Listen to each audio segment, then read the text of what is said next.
या दूसरे प्रदेशों में सामाजिक न्याय कहने वाले लोग पारिवारिक न्याय करने वाले लोग हैं, और मोदी असल में सामाजिक न्याय कर रहे हैं। और इसीलिए देश की जनता ने कहा है इस बार फिर मोदी जी आएंगे सर, और इसीलिए कह रहा है देश की जनता, मोदी जी नहीं कह रहे हैं, अब की बार 400 पार, अब की बार 400 पार।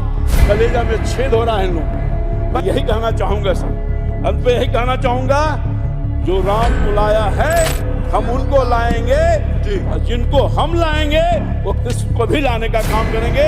एक पूर्व प्रधानमंत्री जी ने कहा था, मैं 100 रुपया भेजता हूं तो रास्ते में 50 रुपया गायब होता है, मात्र लोगों के पॉकेट में 100-15 रुपया जाता है। आज मोदी जी की गवर्नमेंट आई है, अगर नौकर चोरी करे तो मुनाफा साफ, और मालिक चोरी करे तो पूंजी साफ। ये कांग्रेस के रेजिम के बाद बता रहा हूं सर। इसलिए अर्थव्यवस्था बिल्कुल चरमरा गई थी। मैं उस संसदीय क्षेत्र पाटलिपुत्रा का प्रतिनिधित्व करता हूं जो चंद्रगुप्त, चाणक्य और सम्राट अशोक की धरती है। रामकृपाल यादव जी।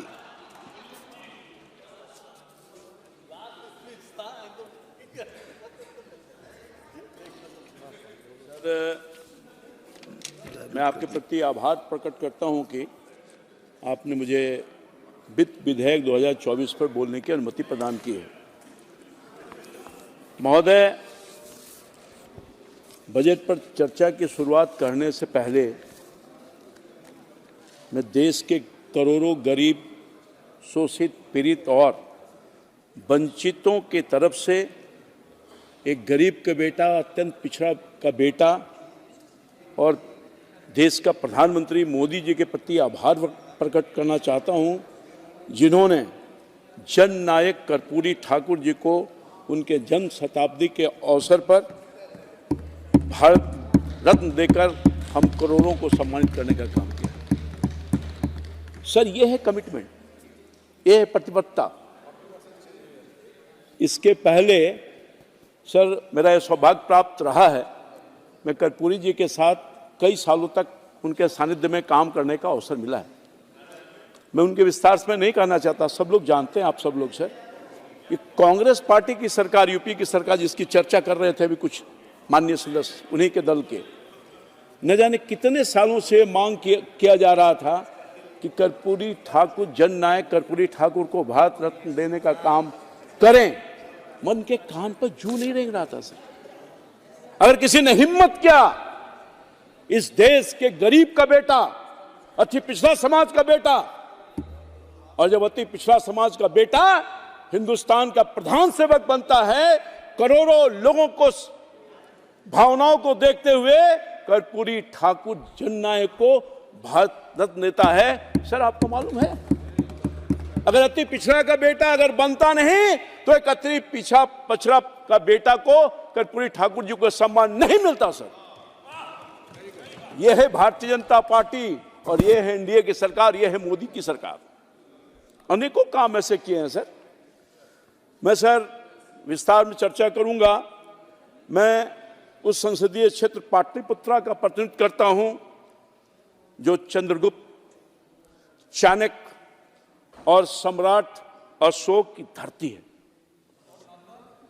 मनेर के हल्दी छपरा में जो सोन, गंगा और गंडक नदी का संगम है, मसौरी का तरेगना आर्यभट्ट की कर्मभूमि है, दानापुर की छावनी भी वहां विहंगम योग के प्रणेता सदगुरु सतपाल जी महाराज के 1920 में अंग्रेजों के खिलाफ क्रांतिकारी भाषण दिया था और एक क्रांति का बिगुल फूंकने का काम किया था।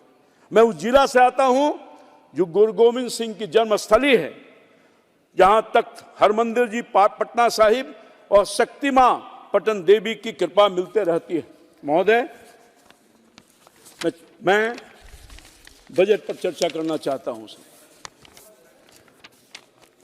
बजट पर चर्चा पर इतिहास का वर्णन इसलिए कर रहा हूं कि पहली शताब्दी की शुरुआत में, यानी मगध साम्राज्य के समय, भारत वर्ल्ड जीडीपी में सबसे आगे था। भारत को सोने की चिड़िया कहा जाता था। उस समय की आर्थिक महिलाएं उस समय की महिलाएं आर्थिक और सामाजिक रूप से काफी सशक्त थी, क्योंकि उस समय की इकोनॉमिक का आधार स्तंभ आचार्य चाणक्य की अर्थनीति, विदेश नीति और कूटनीति थी। ये भारत का सौभाग्य है कि 2000 साल के बाद आज भारत की बढ़ती इकोनॉमिक का आधार मोदी की अर्थनीति, विदेश नीति और कूटनीति है, जो चाणक्य की नीति पर आधारित है। इसलिए देश आगे बढ़ रहा है। महोदय, हमारी व्यापारी बंधुओं के यहाँ एक पौराणिक कहावत है, बहुत प्रचलित है, कि अगर नौकर चोरी करे तो मुनाफा साफ और मालिक चोरी करे तो पूंजी साफ। ये कांग्रेस के रेजिम के बारे में बता रहा हूं सर। इसलिए अर्थव्यवस्था बिल्कुल चरमरा गई थी, करप्शन ही करप्शन था, घोटाला ही घोटाला था, पूरा देश बर्बाद हो रहा था। तो ये स्थिति है सर।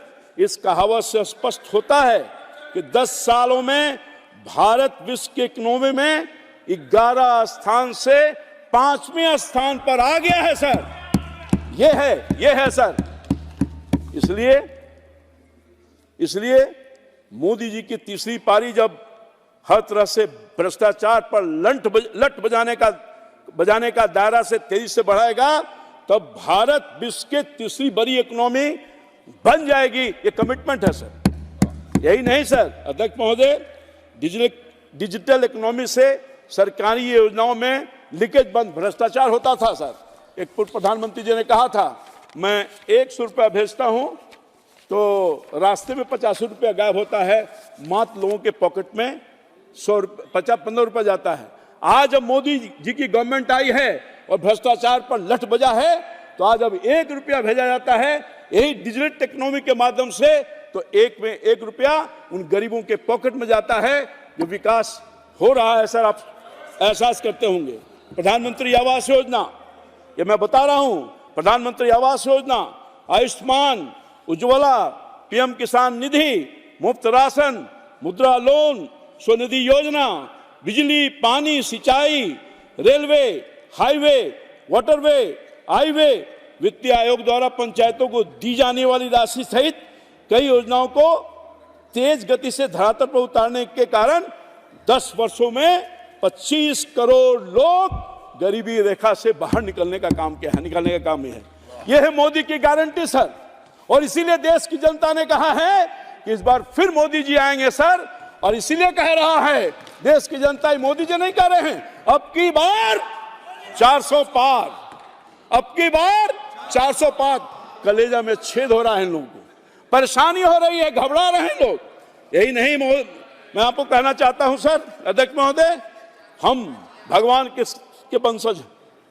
हम कहना चाहते हैं भगवान श्री कृष्ण का जीवन गौ पालन और दूध व्यवसाय से जुड़ा हुआ है।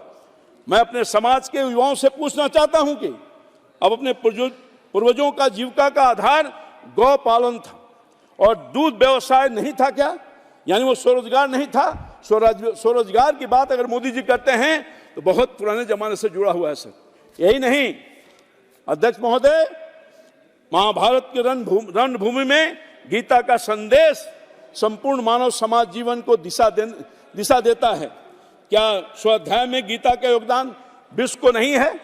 क्या भगवान श्री कृष्ण का जीवन स्वाध्याय और स्वरोजगार यानी खुद को आत्मनिर्भर बनाने का संदेश नहीं देता है? हम आत्मनिर्भर की बात कर रहे हैं, हमारी सरकार मोदी जी की सरकार कर रही है। अध्यक्ष महोदय, मैं आपके माध्यम से समाज के युवाओं को कहना चाहता हूं, ये सदी भारत का है। अगले 25 साल के आर्थिक विकास की स्वर्णिम क्षण होने वाला है। खास तौर पर इसमें यूपी, बिहार, मध्य प्रदेश जैसे बड़े और गरीब राज्यों को युवाओं का बड़ा योगदान होने वाला है। स्वाध्याय और स्वरोजगार को प्राथमिकता में लाना है, तभी हमारे समाज के युवा को अगले 25 साल के भारत के आर्थिक विकास में महत्वपूर्ण हिस्सेदारी मिल सकेगी और देश आगे बढ़ सकेगा। हम जॉब सीकर से अब जॉब क्रिएटर की तरफ बढ़ना है। हमें जॉब सीकर से जॉब क्रिएटर की तरफ बढ़ना है, अपने स्किल के स्केलिंग करते हुए स्वरोजगार की तरफ मजबूत कदम बढ़ाना है और स्टार्टअप इंडिया के इकोनॉमिक सिस्टम को फायदा उठाना है। महोदय, दशकों से सामाजिक न्याय के नारों के साथ लोगों ने सत्ता की मलाई खाई है सर। सामाजिक न्याय करने वाले कौन लोग हैं सर? हमारे प्रदेश में खासतौर पर आप जानते होंगे या दूसरे प्रदेशों में सामाजिक न्याय कहने वाले लोग पारिवारिक न्याय करने वाले लोग हैं, मगर मोदी असल में सामाजिक न्याय कर रहे हैं। ये मलाई खाने मिले। और बिहार के पूर्व मुख्यमंत्री जिनकी मैं चर्चा कर रहा था, जननायक कर्पूरी ठाकुर, जिनके लोग चेले हैं, पटना में भी मकान नहीं था, अपने घर में भी मकान नहीं था, और दिल्ली में मकान की बात छोड़िए सर, मगर उनके जो चेले हैं दिल्ली में आलीशान महल में रह रहे हैं, फॉर्म हाउस बना रहे हैं। यही इनका सामाजिक न्याय है सर। जो लोग कहते हैं हमारी सरकार ने पीएम मोदी के नेतृत्व में सच्चा सामाजिक न्याय भी किया है, राजनीतिक न्याय भी किया है और आर्थिक न्याय भी करने का काम कर रहा है।